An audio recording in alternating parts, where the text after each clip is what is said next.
There is beauty in everything. I'm in love with nature. You can go out there and you can find beauty in a leaf.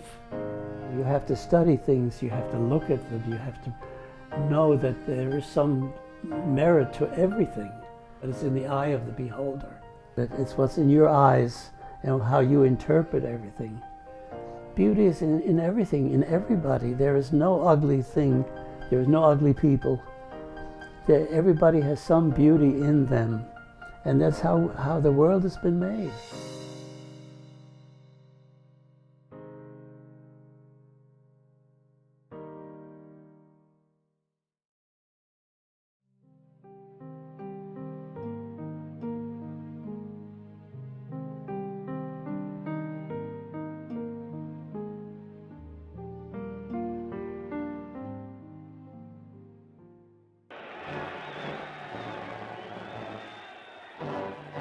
You can't blame one man for what happened.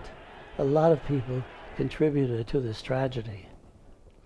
And most of it was because of greed or because of hate or what they were told. They had pictures of what Jews did on Passover. They said that on Passover they had a Christian child in the middle of the table and they would all drink the blood from the child. I mean, they had these drawings all over the place and people believed that. There was no way to get out of Germany anymore because every country was at war. So they made it up so that they would put us all on a train and slowly wend our way through Europe to get to Lisbon. And there were 105 people, Jewish people, on the train. And they locked us in there. There was no water, no heat, no nothing. And it was in January. And that's how we crossed Europe. But we were like, each day we felt we were further and further away from the Germans. One night there was a bell on the gate, and the bell rang. And my mother opened the window and said, "Who is it?" And my father said, "Rina, it's me, ich bin's." So we all ran downstairs and got him, and we had to carry him up the stairs because he just couldn't make it. He was like a skeleton. And he had on a pair of pants and a white shirt with no collar. That was how he lived in the concentration camp.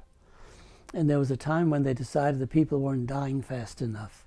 So they had to make up an excuse to send them home. So they said, anybody who was in the First World War and fought for the Kaiser can go home. And here's 10 marks for a railroad ticket. So he was one of them.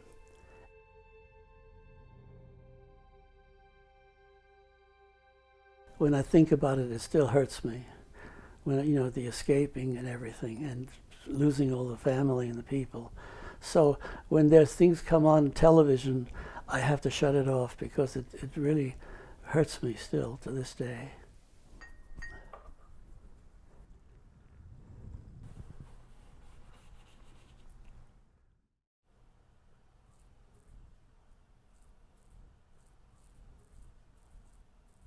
I was a little boy when I left Germany, Nazi Germany, and we ran for our life.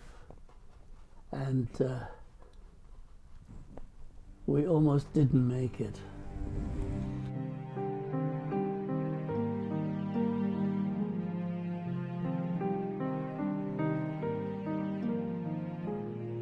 Art is something you can't really define it. There's art in music, there is art in painting, there's art in sculpture, in buildings, in ancient ruins, and you have to more or less figure it out yourself. What is art about?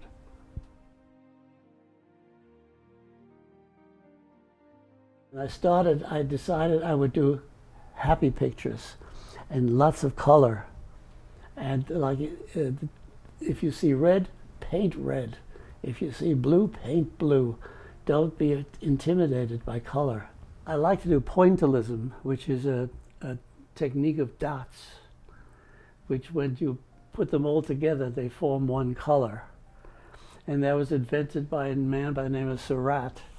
He was the daddy of pointillism in the late 19th, early 20th century. And he believed that if you put different colors together, eventually they'll get to the color that you want. When I started painting, I realized that you have to do a picture that people will enjoy, that makes you happy. I felt that I should do something that will stay behind me when I leave this earth plane. Then most people, it's a picture. And to me, it's something that I really put my heart and soul in it.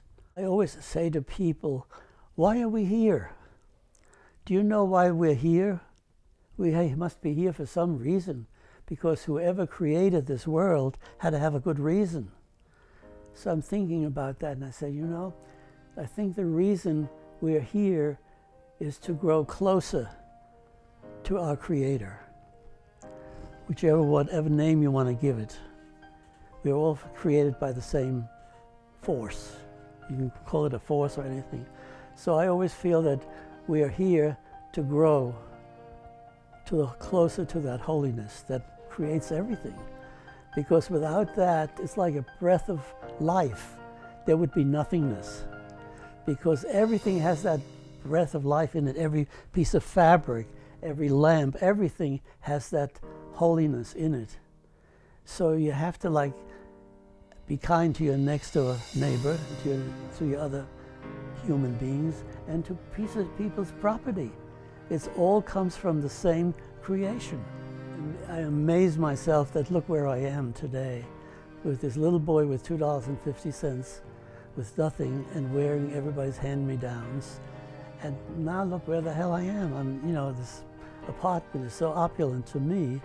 It may not be Versailles, but to me it's great and it's wonderful that I was able to achieve all that.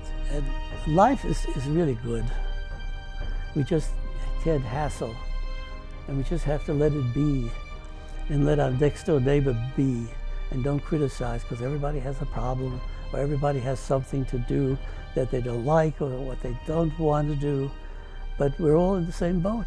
We're all here to grow closer to our holiness.